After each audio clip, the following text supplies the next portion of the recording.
So if your daily reading is centered on tweets and Facebook updates, you probably need to be doing something to change that. According to lifehack.org, you could be missing out on valuable benefits.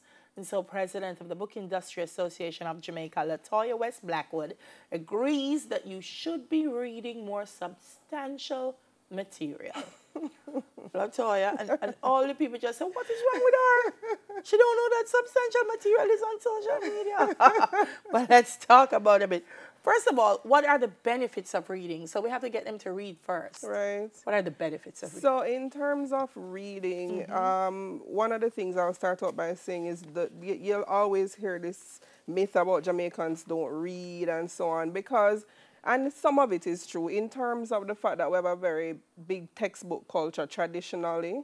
And so in spite of the fact that we have produced some of the best fiction writers in the world, right? But it all goes back to, from childhood, getting the habit. Reading is a habit that you develop preferably from childhood, and then you become an adult who reads. So it's part of the challenge why they say Jamaicans don't read, is that the content of what we've been, I don't use the word forced to read, but I mean, it's changing now. Yes. Because in schools and so on, we're finding more work from people, our people, and in our context. Right. So it's great to read widely, you know, and to read about other places, but it's that part of the challenge why reading has been such a thing that we're not so hot on. Well, actually, the International Literacy Association, going back to the benefits part of the question, highlights that one of the rights that children have, for example, is the ability to access material that reflects them, their culture, literally their identity. Yeah. And so one of the benefits, I would say, of reading and reading culturally relevant materials in particular is it sparks your imagination. Imagine a young Jamaican child reading a book that reflects their experiences, or, you know, and then being able to contrast that to reading another book about somewhere else. Right. You know, so you get the mental stimulation in terms of imagination, and you get things like empathy, which we have a big, I think we have an empathy crisis. Yes, man. Right? People are no longer able to really feel. You know, sometimes you read a book and you're not necessarily calling it empathy at the time, but the emotions that it stirs in you, you either really love a character or you really despise one, because you connect with humanity. Exactly. And so it develops that human, you know, humanitarian part of us, the emotional intelligence, as they like to call it. You know, so that is one of the big benefits, I would say. Also, as we are now... No, my producer came in. Let me go down to the order where we have, right, Kadeen? So you did mention it, mental stimulation. Yeah. And this says studies have shown that staying mentally stimulated can slow the progress of, or possibly even prevent, Alzheimer's and dementia, since keeping your brain active and engaged prevents it from losing power. Yeah. I actually like to say that reading and literacy are public health issues. Right? Because when you talk about empathy, it goes back to some of the conflict that we see in terms of people being able to not able to resolve basic things. Right. Because they're not literally able to connect to another person. And then in terms of disease, like there are literally health benefits to reading. So that is a valid point. Yeah, it boosts comprehension skills. Stress reduction. No matter how much stress you have at work, in your personal relationships, or countless other issues faced in daily life, it all just slips away when you lose yourself in a great story. That's true. I mean, for me, I will say that I am, you know, and I don't really like to use the term because it might exclude others, but I really love books. And so I find solace in stories. You know, I still am somebody who likes my book in my hand. I will read online as well. I appreciate that exists. But, you know, there's nothing for me like getting a new book and just losing myself in that world. Knowledge. Yes. Everything you read fills your head with new bits of information. That is not only knowledge, but practical things like every day in terms of vocabulary. Yeah. So now, you know, we say parents in this, you know, big hullabaloo about PEP and critical thinking. Critical thinking doesn't fall from the sky. It is linked to, for example, reading.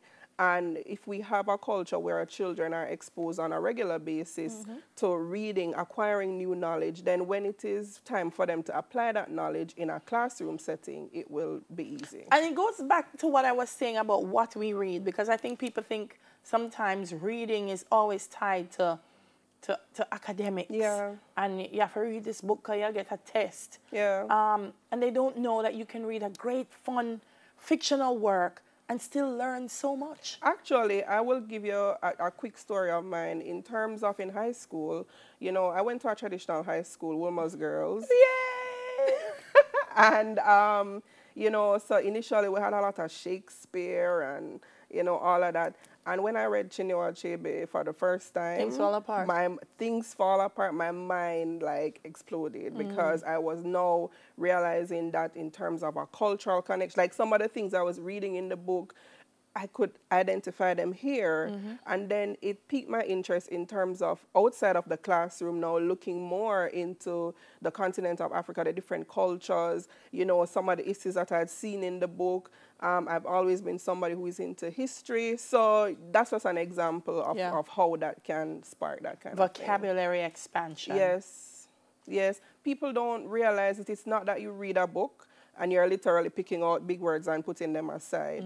But you find that the more you read, and especially reading widely, then it just becomes natural in terms of using those words that you would have, new words you would have acquired in your vocabulary on a day-to-day basis. Because it also helps you to understand context, you know? Exactly. Because if you just go in the dictionary and pick out a word, you may not use it in the right way. Exactly. And then back to this online thing now about people saying, okay, I read Facebook statuses or on Twitter. Yes. But then you have a language that has developed all on its own.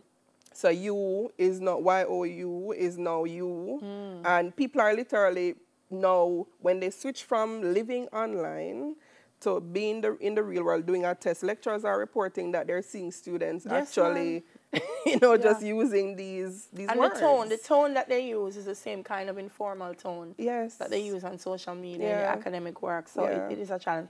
Memory improvements. When you read a book, you have to remember an assortment of characters, their backgrounds, ambitions, history, nuances, as well as the various arcs and subplots that weave their way through every story. Yes. And that's a bit to remember. That is, I mean, especially if you read books like A Brief History, where you have how many characters, you have to be going into subplots and, you know, all over the place as an example. But that is in fact true. And then it would link back to the health benefit in terms of, you talk about, this is like dementia and so on, and, you know, which are related to memory. So that definitely is a valid and it's a nice, I mean, when I read Nothing's Matt, Erna Brava, I literally took a piece of paper and started adding the characters on the family tree. Yes. As they were woven through the story. Some people do that. Yeah, so at the end of it, I was like, oh, so that's where she is. Well, you are a reader because the normal person... No, and I don't consider myself a reader.